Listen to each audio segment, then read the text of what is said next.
So an update about the O2 sensors. I've tried to pass emissions 3 times now, and I've failed all 3 times.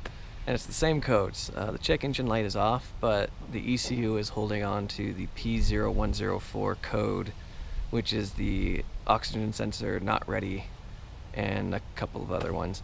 I've narrowed it down to that it is the downstream sensor that's pinging the not ready code.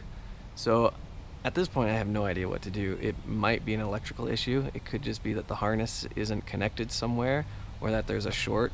I'm at the limit of my knowledge and capabilities. So I think I'm gonna have to throw in the towel on this one and actually have a mechanic diagnose it for me and tell me what's going on.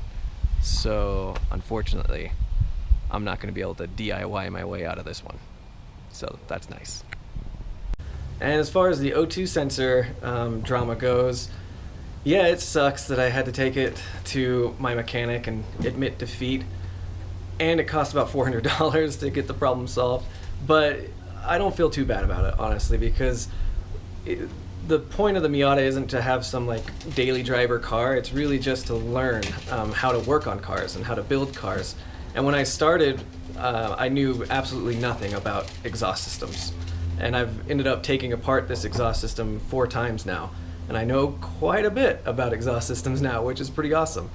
So I don't feel bad about it because it really is fulfilling the purpose of why I bought the Miata in the first place, is I wanted to learn, and I've learned a ton in just chasing down this problem. I've installed the upstream, I've installed the downstream, I've had to reinstall the seat like 3 times.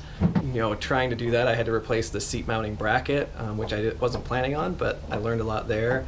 I had to swap the exhaust, get a brand new exhaust. Oh man, I learned a ton from here.